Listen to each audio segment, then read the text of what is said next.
जब आप stock market investing के बारे में सोचते हो तो I am sure direct equity investment and mutual fund investments आपके माइंड में ज़रूर आते होंगे।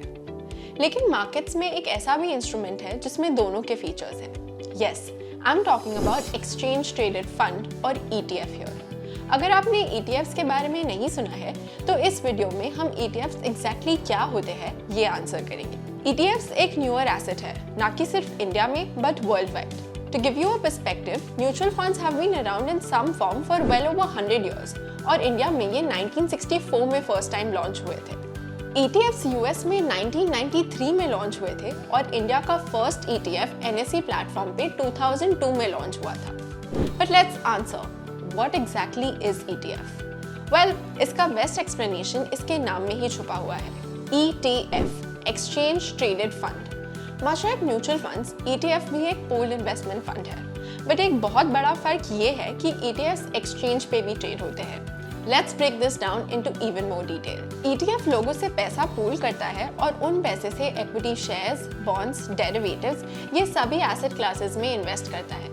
The choice of the asset class depends on the mandate of the ETF। ETFs almost index mutual funds की तरह ऑपरेट करते हैं, लेकिन ETF के यूनिट्स एक्सचेंज पे ट्रेड होते हैं।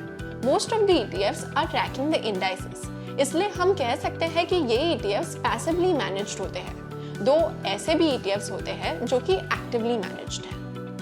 ये passively managed ETFs का aim होता है that they provide returns similar to the index it is tracking। इसलिए ETFs generally उन्हीं basket of securities में invest करते हैं जो कि underlying index का part है। It is because of this reason कि ETFs are called passive investments, because यहाँ फंड मैनेजर बेंचमार्क इंडेक्स को आउट परफॉर्म करने के लिए ट्राई नहीं करता।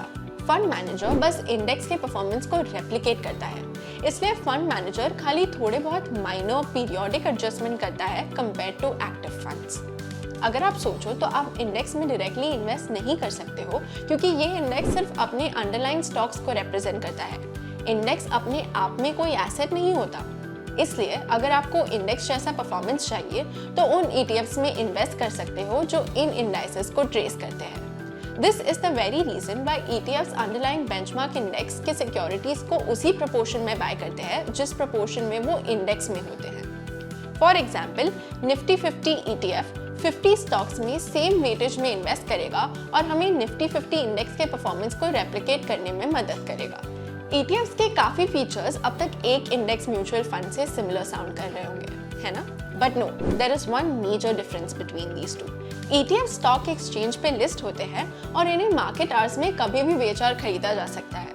म्यूचुअल फंड्स में ऐसा नहीं होता, क्योंकि म्यूचुअल फंड्स के यूनिट्स एक्सचेंज पे लिस्ट नहीं होते हैं। In simple terms, when you place N order for an investment in mutual funds any time, तो वो तुरंत एग्जीक्यूट नहीं होता। जब मार्केट्स क्लोज होते हैं, म्यूचुअल फंड का NAV यानी नेट एसेट वैल्यू डिटरमाइन किया जाता है, which is based on the closing price of underlying securities, and आपको म्यूचुअल फंड के यूनिट्स इस NAV पे एलोकेट होते हैं। In contrast, the ETF prices get updated constantly, जैसे कि कोई भी स्टॉक का प्राइस डिटरमाइन होता है। ETF के यूनिट्स ऑलमोस्ट इंस्टेंटली मार्केट में बाय और सेल हो जाते हैं। So to give you a perspective, say on Monday morning, Nifty 50 index का वैल्यू 17,000 है, and आपको लगता है that it will close at about 17,500 at the end of the day.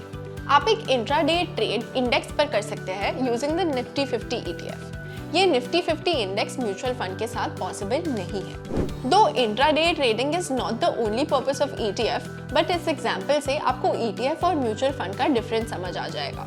So how is it that ETF has live market prices और वो instantly trade होता है, पर म्यूचुअल फंड्स नहीं हो पाते? Well, इसका आंसर म्यूचुअल फंड और ETF के स्ट्रक्चर में है। When you invest in open-ended mutual funds, आपके पैसे directly म्यूचुअल फंड के पास जाते हैं। Say you invested ₹10,000 in active mutual fund। ये पैसे फंड मैनेजर के पास directly जाते हैं for investment, और फंड मैनेजर इन पैसों से पोर्टफोलियो ऑफ स्टॉक्स में इन्वेस्ट करता है और बदले में म्यूचुअल फंड यूनिट्स प्रोवाइड करता है। Similarly, if you sell mutual fund units, तो fund manager proportionate portfolio share sell करता है और आपके पैसे रिटर्न करता है। म्यूचुअल फंड्स इसी तरह से वर्क करते हैं। On the other hand, ETFs are completely different. ETF जब फर्स्ट टाइम लॉन्च होते हैं तो इन्वेस्टर्स उसमें पार्टिसिपेट करके फंड में पैसे ऐड कर सकते हैं, जिसके बदले में उन्हें ETF के यूनिट्स मिलते हैं। ये प्रोसेस NFO या न्यू फंड ऑफर के थ्रू होता है। Therefore, we can say that NFO is the first offering of exchange-traded funds to investors by an investment company. एक बार जब NFO क्लोज होता है और ETF स्टॉक एक्सचेंज पे लिस्ट हो जाता है, तो ETF के यूनिट्स की बाइंग सेलिंग एक्सचेंज पे ही होती है।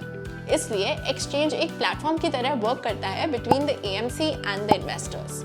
AMC ETF के यूनिट्स क्रिएट करता है and after the NFO process investors ये यूनिट्स मार्केट आवर्स में एक्सचेंजेस पे ट्रांजैक्ट कर सकते हैं। So to summarise the difference between ETFs and mutual funds, in mutual funds the AMC acts as a counterparty to the investor, whereas ETFs get listed on the stock exchanges and they can be transacted at a real-time price once the ETF listing is done.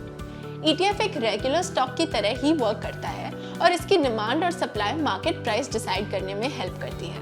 हालांकि ये जितना कहने में आसान है उतना है नहीं। It is because ETFs represent several underlying stocks जिसकी price throughout the market day change होती है। So what do you think? क्या ETF की प्राइस एक्यूरेटली अंडरलाइंग स्टॉक्स के प्राइस को रिप्रेजेंट कर पाती है? हम इस क्वेश्चन का आंसर करें उससे पहले मार्केट प्राइस NAV और INAV का डिफरेंस हमें समझना बहुत जरूरी है। The market price of an ETF is exactly the price it is trading at any point in time. Just like any stock price, आप ETF का market price stock exchange website या अपने broker के प्लेटफॉर्म पे देख सकते हो। ये प्राइस डिमांड, सप्लाई और ट्रेडिंग एक्टिविटी के बेसिस पे डिराइव होता है। But how do you know if this price we see exactly represents the current prices of its underlying stocks? Well, इसीलिए NAV के बारे में हमें समझना बहुत ज़रूरी है। Like a mutual fund, an ETF also has a NAV, जिसकी value end of the day पे determine होती है। To clarify, NAV is calculated as value of all the assets minus expenses divided by number of units. The value of assets is the closing prices of underlying securities on any given day. So, ETF real time में market prices पे trade करता है और NAVs end of the day announce होती है। तो how do you think we can figure out if the price of the ETF is fair in real time or not? Well, यहीं पे हमें INAV के बारे में समझना बहुत ज़रूरी है। INAV, which stands for Intraday और Indicative Net Asset Value, एक रेफरेंस पॉइंट की तरह वर्क करता है और हमें ये जानने में हेल्प करता है कि ETF का मार्केट प्राइस फेयर है या नहीं। INAV यूजुअली एवरी 10-15 सेकेंड्स में कैलकुलेट होते हैं और वेबसाइट्स पे अपडेट होते हैं। For debt schemes, at least 4 times a day with a minimum time lag of 90 minutes. INAV represents the value of underlying assets, which is updated constantly. ये एक real time NAV की तरह सर्व करता है और इसे आप ETF के करंट प्राइस से कंपेयर कर सकते हो to get an idea if the ETF is trading at a fair value or not. Alright then, since the market price, NAV and INAV तीन अलग अलग कॉन्सेप्ट्स है, तो आपको ये पता चल ही गया होगा कि ETF का मार्केट प्राइस फंड की अंडरलाइंग स्टॉक्स को शायद ही हमेशा एक्यूरेटली रिप्रेजेंट कर पाएगा। Now, why does this happen? It is because ETFs exchange पे ट्रेड होते हैं और किसी भी ट्रेड को पूरा होने के लिए 2 पार्टीज रिक्वायर्ड होती है। Say you want to invest in Nifty 50 ETF और आप इसका INAV देखते हो कि ₹180 है। आप अपने ब्रोकर प्लेटफॉर्म पे जाके 180 रुपीस का लिमिट ऑर्डर प्लेस करते हो to buy the ETF unit. Now, unless you find a seller who is also willing to sell a unit of this ETF at ₹180, you cannot buy it.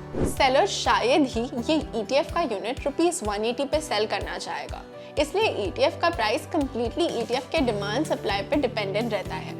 इसलिए now, as an investor, you'd be worried about the gap between the INAV or NAV and the price of the ETF on the exchange. Unlike stocks, जिसमें prices demand and supply से determine होती है, ETFs में market makers होते हैं, जो market में ETF के units की liquidity provide करने में help करते हैं। This helps in continuous and efficient trading of the ETFs on the exchange.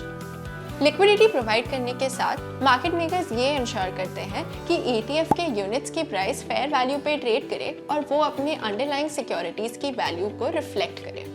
With this, we hope you have clearly understood what ETFs are and how do they function. और आने वाले videos में हम ETFs के बारे में और जानेंगे to ensure all our concepts regarding ETFs are completely clear.